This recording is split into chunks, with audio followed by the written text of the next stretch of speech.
হর হামেশায় দেখা যায় গ্রামের মেয়েরা ঝরে যাওয়া মাথার চুল বিক্রি করে, কিছু লোক এই চুলগুলো কিনে ব্যবসা করে। এই ধরনের ব্যবসা অথবা চুল বিক্রি করা যাবে কিনা? উত্তর, পুরুষের হাতে আংটি পরা কি জায়েজ? আর তাতে বরকতের জন্য পাথর ব্যবহার করা যাবে কিনা? এখানে আমি বিদেশে থাকি, জুমার নামাজ ছাড়া অনেক ওয়াক্ত নামাজ একা একা পড়া লাগে, করণীয় কি? শীতকাল চলছে, এই সময়ের বিশেষ আমল সম্পর্কে জানতে চাই, খাঁটি তওবা করার উপায় কি? এরপরে সজীব ইসলাম জয় আপনি লিখেছেন, আমি বিদেশে থাকি, জুমার নামাজ ছাড়া অনেক ওয়াক্ত নামাজ একা একা পড়া লাগে, করণীয় কি? ভাই সজীব, জুমার নামাজ ছাড়া অন্যান্য ওয়াক্ত যদি অন্য কোনো মুসলিম না পান, তাহলে আপনি নিজে ছোট করে, পারলে ছোট করে আজান একামত দিয়ে হলেও আপনি নামাজ পড়বেন, এমনভাবে যেন আপনি জামাত নামাজ পড়ছেন। আর যদি অন্য কাউকে আপনি সামিল করবার কোনো সুযোগ থাকে, তাহলে সেটা আপনার করা উচিত। মাঝে মধ্যে হলেও, দূরে মসজিদ হলেও সেখানে গিয়ে জামাতে সামিল হওয়ার চেষ্টা আপনার করা উচিত। এর বাইরে আপনি এরকম কোনো জায়গা আছেন যেখানে আর কোনো মানুষ নেই যার সাথে জামাত করবেন, তাহলে সেক্ষেত্রে একা একা নামাজ পড়লে ইনশাআল্লাহ আপনার গুনাহ হবে না।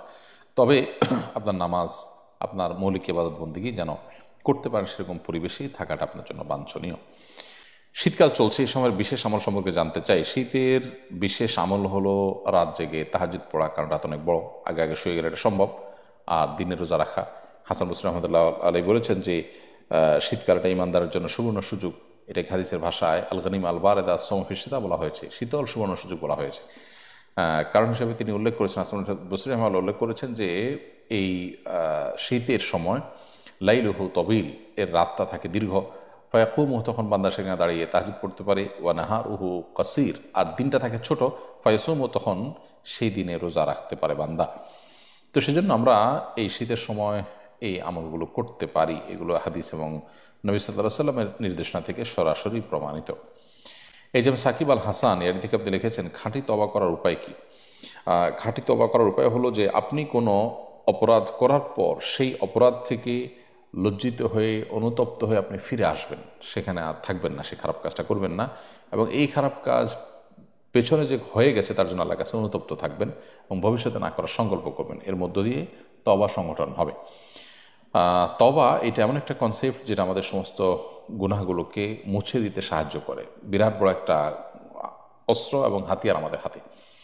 একজন মুসলমান তিনি তার অপরাধগুলোকে তার আমলনামা থেকে মুছে পরিষ্কার করে ফেলাবার সুযোগ পাওয়া, এটা যে কত বড় সুবর্ণ সুযোগ সেটা বলার অপেক্ষা রাখে না। তো সেজন্য আমাদের খাঁটি তওবা করার চেষ্টা করা উচিত। তবে হ্যাঁ, যদি কারোর আর্থিক অধিকার বা কারোর প্রতি আপনি কোনো প্রকার জুলুম করে থাকেন, তাহলে সেক্ষেত্রে তার তওবার সিস্টেম হলো যে আপনি কৃতকর্মের জন্য অনুতপ্ত হবেন, ভবিষ্যতে করবেন না, সে অপরাধ থেকে সরে আসবেন, সবই ঠিক আছে। পাশাপাশি যার হক নষ্ট করেছেন তার কাছে সে হকটা ফিরিয়ে দেওয়া বা তার কাছ থেকে ক্ষমা প্রার্থনা করে দায়মুক্ত হওয়া, এটা কিন্তু পাশাপাশি জরুরি।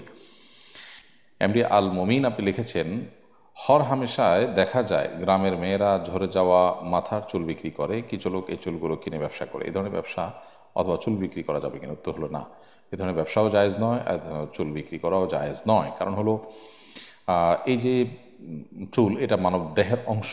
আল্লাহ রাব্বুল আলামিন মানুষের শরীরকে, মানুষকে মর্যাদা দিয়েছেন, যার কারণে তার এই শরীরের অংশ বিক্রি করা বা এটাকে আপনার ব্যবসার পণ্য হিসেবে বানানো, এটা মানবতার জন্য, মানব দেহের জন্য অপমানের। সেজন্য শরীয়ত এটাকে হারাম করেছে। এবং সেই সাথে যারা বিক্রি করছেন তারাও গুনাহগার হবেন। তারা এটা কেনা বেচা কেউই করতে পারবেন না, শরীর দৃষ্টিকোণ থেকে এটি জায়েজ কোনো পেশা নয়। শাকিল হোসেন সাদ আপনি লিখেছেন, পুরুষের হাতে আংটি পরা কি জায়েজ? আর তাতে বরকতের জন্য পাথর ব্যবহার করা যাবে কিনা? ভাই শাকিল হোসেন সাদ, পুরুষের হাতে আংটি পরিধান করা এই বিষয়টি জায়েজ হতে পারে যদি সেটা রূপার আংটি হয়।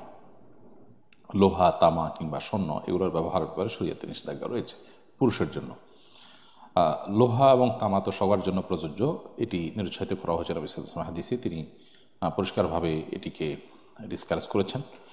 আর স্বর্ণ, এটার ব্যবহার পুরুষের জন্য হারাম করা হয়েছে, নারীদের জন্য সেটি জায়েজ রাখা হয়েছে। কেন পুরুষের জন্য হারাম, কেন নারীর জন্য জায়েজ, এটা আল্লাহ সুবহানাহু ওয়া তাআলার টেকনোলজি, আমাদের সব কিছু বোঝাতে আসলে জরুরি নয়।